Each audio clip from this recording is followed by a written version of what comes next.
তো আমার কাছে এখানে কিছু তাস আছে, আর তাসগুলো পরপর অর্ডারে আছে। মানে ফার্স্টে আপনি তাস খেলেন?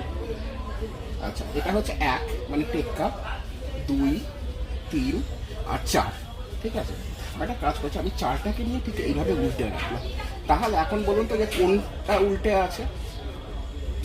4টা উল্টে রাখলাম, তাহলে কোনটা উল্টে আছে? 3টে।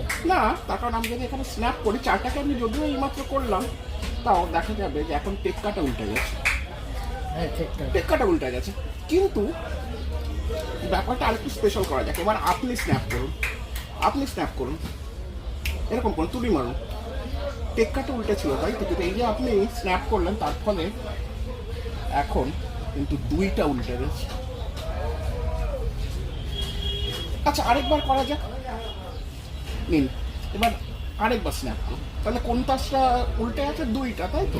কিন্তু এই যে আপনি স্ন্যাপ করলেন, তার ফলে কি হলো জানেন? এখন 3টা উল্টে গেল।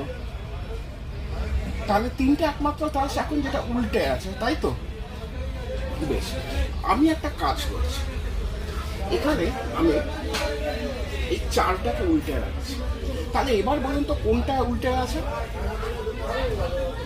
4টা উল্টে রেখেছিলাম। হ্যাঁ, কিন্তু আপনি যদি তুলি মারেন এরকম, তাহলে একটা মজার ব্যাপার ঘটে।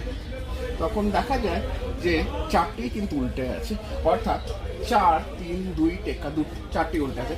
কিন্তু আমাকে একটা কথা বলুন, এই তাসগুলোর পিছনের রংটা কি ছিল? গোলাপ। না, আরেকবার কিন্তু আপনি যদি স্ন্যাপ করুন, তাহলে দেখা যায় যে এখন হ্যাঁ।